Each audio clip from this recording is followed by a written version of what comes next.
let me try and see if I can get this.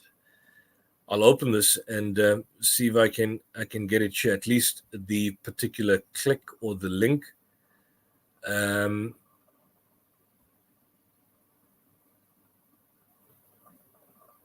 And see what she says. Let me just try and open this here.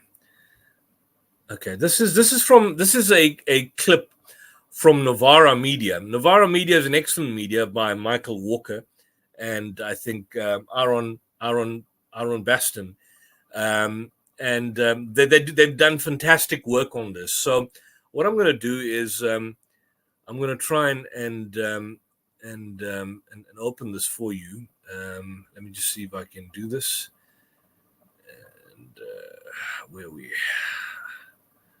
Okay, let me just try and see if I can sort this out. The Israeli politician. I'm going to try and open my screen and then try and share this if I can.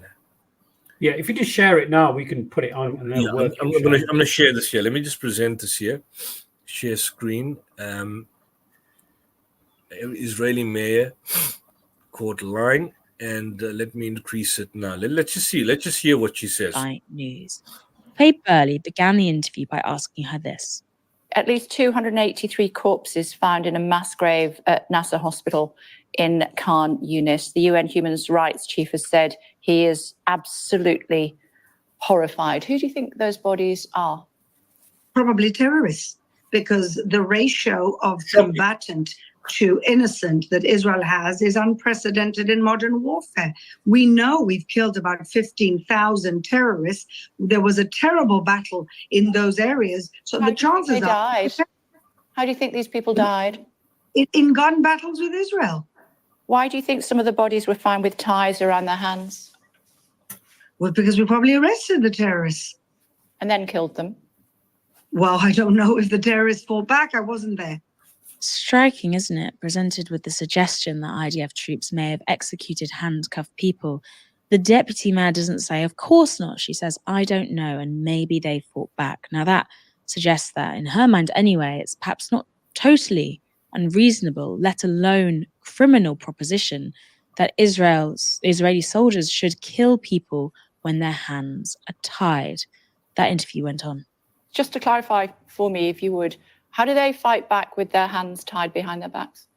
Well, we don't know what they were doing before their hands were tied behind their backs, do we? No, but if you've managed to cable tie them, they shouldn't, yes, and maybe, shouldn't subsequently find them dead, should we? And maybe, again, we're just conjecturing. Maybe his friend threw a grenade, and then what happens? Maybe there was a missile, maybe they threw a rocket, and then what happens? Again, this is conjecture. I wasn't there, you weren't there. We can't know. All I know is that our army has the highest... Neither was Amnesty International, and they say there's been a lack of access for human rights investigators.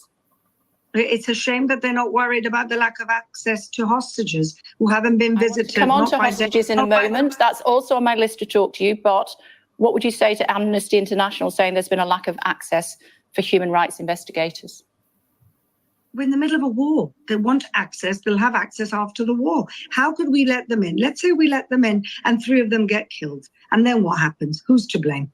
No, she isn't wrong. It would be extremely dangerous. Did you hear this, Brother Mohammed? How shocking. Let me just try and get back on this. How shocking this particular assessment is. So that's a deputy mayor of Jerusalem. And the situation is that she's basically caught lying. She's essentially caught lying on the issue of the aspect of mass graves. And her response is, when questioned, I don't know if it must have been clear, and if the sound was there, when she said that these people were terrorists, that's why they were killed. They were killed in the context of existing battles. And so Kay Burley, the host from Sky News, asks her, well, how is it possible that they were fighting when their hands were tied behind their backs with cable ties? And then she says, look, we don't know. Maybe they had grenades with them. I mean, how insane is this? If someone had a grenade, how did you even come near him and tie him up? I mean, this is a kind of the fact that Israel now has lost it completely on every single level.